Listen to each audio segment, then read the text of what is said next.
ഇന്നുണ്ട് രാവിലെ അങ്ങനെ ജസ്റ്റ് ഒന്ന് ചുറ്റുപാടൊക്കെ ഒന്ന് ഇറങ്ങിയപ്പോൾ ഈ ചുറ്റുപാടൊന്ന് കാണിച്ചു തരാമെന്ന് കരുതി. ഈ സ്ഥലം നിങ്ങൾക്ക് പരിചയമുണ്ടോ? ഇതാ ഈ പച്ചപ്പുല്ല് പതിച്ച സ്ഥലമായിരുന്നു. ഈ പുല്ല് മുഴുവനായിട്ടില്ല, അതിൻ്റെ ഇടയിൽ ജസ്റ്റ് ഒന്ന് വേറെ ഉണ്ടാച്ചിട്ട് ആ ഒരു ചെടിയും കൂടി വെച്ചെന്നുള്ളൂ. അല്ലെങ്കിൽ അവിടെ വേറെ ആരെങ്കിലും എന്തെങ്കിലുമൊക്കെ കുഴിച്ചിടും. പിന്നെ നമ്മുടെ ചെറുനാരങ്ങ പഴുത്തിട്ടുണ്ട്, അപ്പോൾ നമുക്കൊന്നതും കൂടി അറുത്തിട്ട് വേറെ നമുക്ക് ചെറിയൊരു ചെടിയുടെ പരിപാടികളൊക്കെ ഉണ്ട്. ചെടിയല്ല, ഇപ്പോൾ കൃഷിക്ക് ചെറിയൊരു ഇൻട്രസ്റ്റ് കൂടിയിട്ടുണ്ട്. കൃഷി അറിയാൻ മാത്രമുള്ള വലിയ കൃഷികളൊന്നുമല്ല, ചെറിയ ചില്ലറ സംഭവങ്ങളൊക്കെ ഉണ്ട്. നാരങ്ങ നല്ല പഴുത്തിട്ടുണ്ട്, നല്ല യെല്ലോ കളറായിട്ടുണ്ട്, പക്ഷെ കുഴിഞ്ഞടിയിട്ടൊന്നുമില്ല. എന്താ സംഭവം എന്നറിയോ, നമ്മൾ ഇതിൻ്റെ എല്ലാവരും പിടിപ്പിക്കാനൊരു പരീക്ഷണം നടത്തിയതായിരുന്നു. അപ്പം ഇങ്ങനെ അവിടെ നിൽക്കുന്നുണ്ടപ്പോൾ നമ്മൾ വെറുതെ അവിടെ കഴിച്ചു നോക്കിയിട്ടാണ്. പക്ഷെ കഴിച്ചു നോക്കിയിട്ടുള്ളതാണ് കോമഡി ആയത്, അതിൽ വേര് വരുന്നുണ്ട്.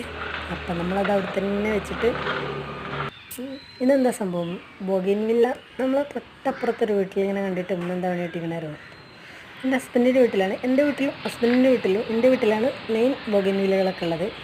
അപ്പോൾ ആളിവിടെ കൊടുന്ന് കുഴിച്ചിട്ടതാണ്. അപ്പോൾ ഞാൻ പറഞ്ഞ് അത്രയും വലിയ കമ്പൊന്നും കുഴിച്ചിട്ടുണ്ടാവില്ല എന്നാണ് നമ്മൾ നട്ട് വെച്ചതൊന്ന് ജസ്റ്റ് കാണിച്ചു കൊടുത്തിട്ടാണ്.